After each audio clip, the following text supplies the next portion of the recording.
लगातार किसानों को मारना पीटना और इस तरह से पुलिस ने गुंडागर्दी कर रखी है। और राठौर ने देखिए शुरुआत तुमने की है, अब खत्म मैं करूंगी इसको। अरे शर्म करो यार, कुछ ढंग का तो केस बनाओ।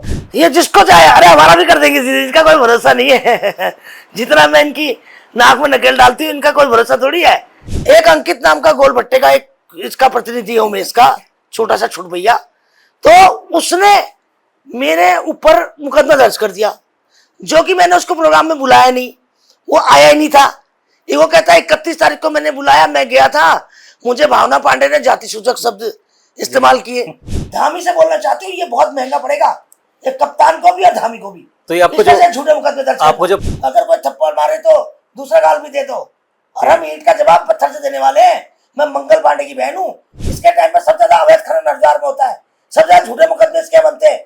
अभी मैं प्रॉपर्टी की मामले गई थी, तमाम लोग हरिद्वार के अंदर प्रॉपर्टी कब्जा कर रहे हैं। एसएसपी अपने आप को मुख्यमंत्री समझते हैं, आईएएस अधिकारी अपने आप को मुख्यमंत्री समझते हैं, सीओ अपने आप को एसएसपी समझते हैं। सब हालत खराब है इस उत्तराखंड की। अरे अड़क सिंह जी, तुम्हें तो पता ही नहीं है, 30 करोड़ तो तुमने पार्टी के लिए दिया। ये जो अभी मेरे यहाँ 450 पट्टे हुए ना, उसमें 30-30 लाख, 120 करोड़ का घोटाला तो उसी में है। एक एक आदमी 30 लाख रुपए दे रखे। बिल्कुल तो बनाओ, कितने मुकदमे बनाओगे? शुरुआत तुमने की है, अब खत्म मैं करूंगी। नमस्कार, राहीन न्यूज में आपको फिर से स्वागत है, क्योंकि हम बात करते हैं हमेशा मुद्दे की, और आज मुद्दे की बात में फिर आपको मुलाकात कराने वाले हैं उत्तराखंड की बेटी भावना पांडे जी से। मेरे साथ इस वक्त हैं, क्योंकि मैं आपको बता दूं कि उत्तराखंड की बेटी भावना पांडे ने जो लगातार रुड़की क्षेत्र में आपने देखा होगा कि हर जगह चर्चे थे, और उसके बाद धीरे धीरे इतने पुलिस वालों की पोल खोलना, इतने नेताओं की पोल खोलना, आखिर कानून व्यवस्था पर इतना सारा क्यों बोलती है भावना पांडे जी? नमस्कार भाजी। अभी भी हम देखेंगे आप रुड़की क्षेत्र का, तो शायद आप वीडियो अपडेट रहता ही होगा, बहुत सारे कर्मकांड चल रहे हैं आजकल क्षेत्र में।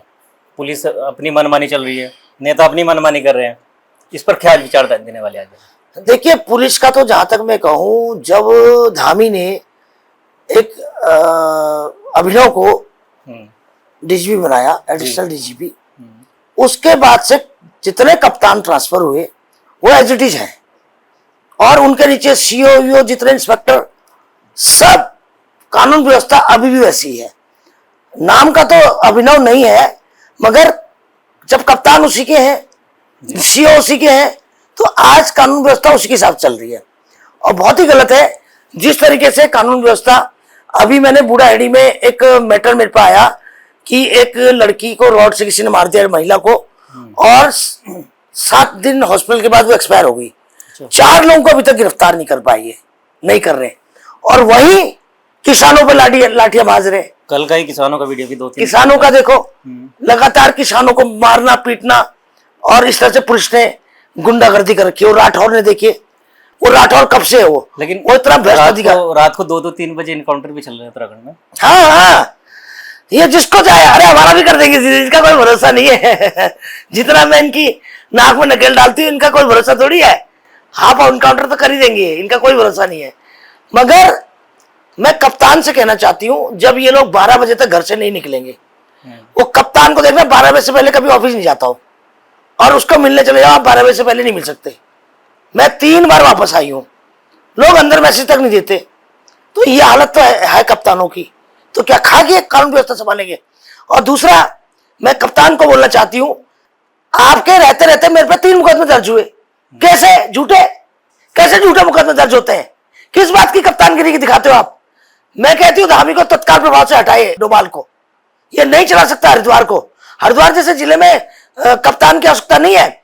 अभी अभी क्या हुआ कि एक उमेश कुमार विधायक ने 31 जनवरी को मेरे एक प्रोग्राम होता है कसार डीजे का, एक अंकित नाम का गोल भट्टे का एक इसका प्रतिनिधि है, उमेश का छोटा सा छुट भैया, तो उसने मेरे ऊपर मुकदमा दर्ज कर दिया, जो कि मैंने उसको प्रोग्राम में बुलाया नहीं, वो आया ही नहीं था।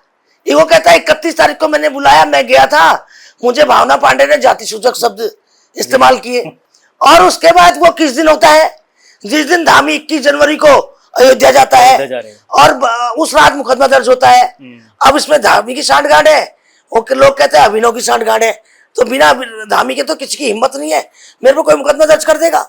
तो इसलिए वो मुकदमा 21 दिन बाद 21 जनवरी को, टोटली फर्जी। फिर उसमें 41 एक्ट के अंदर मुझे जमात दी जाती है। बिल्कुल। फिर मैंने परमानेंट जमात के लिए 22 तारीख को परसों मैं एक जमानत लेनी पड़ेगी, क्योंकि केस तो रजिस्टर डे 1 कर दिया उन्होंने। जब मैं गई तो वहां पर मैं आजकल ड्राइवर रखी नहीं हूँ, मैं खुद ही गाड़ी चलाता हूँ, ज्यादा चलना होता नहीं मुझे। जब ज्यादा लंबा जाना होता है तो मैं ड्राइवर रखती हूँ। कम से कम अभी मैं खुद ही चला लेती हूँ ताकि हाथ पैर भी सही रहते हैं। तो मैं हरिद्वार गई, वहां पर कई लोग मुझे मिले हरिद्वार में कि मैडम जी आजकल आप कहाँ हैं और आज कहाँ हैं।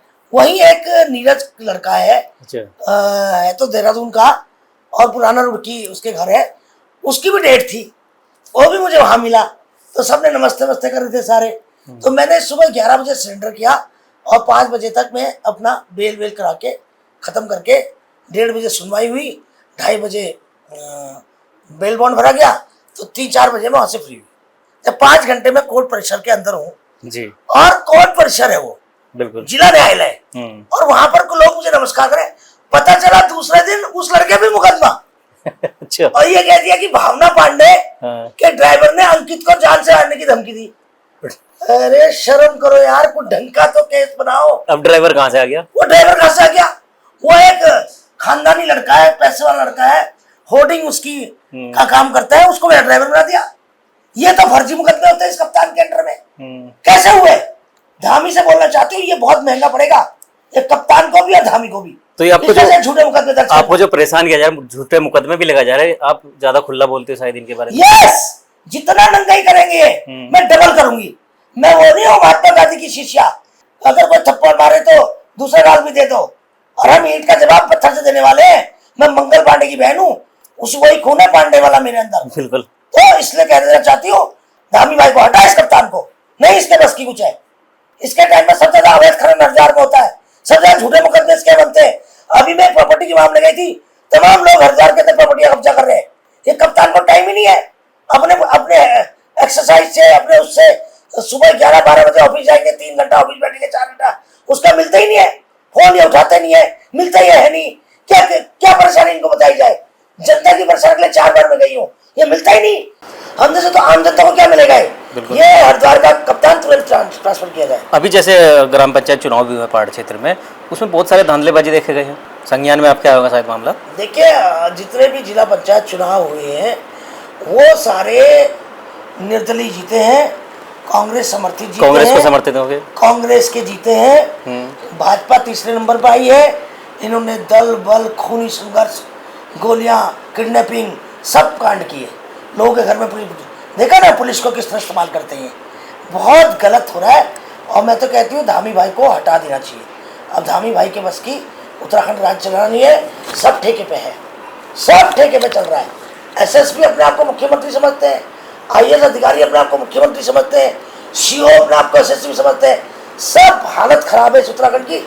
मैं कहती हूँ किसी भी कीमत पर सीएम बदलो और कप्तान बदलो। लेकिन मोदी जी कहते हैं कि भारत बदल रहा है, और बदलते भारत की कल्पना आप कैसे करते हैं कि प्रदेश कैसे बदलेगा हमारा?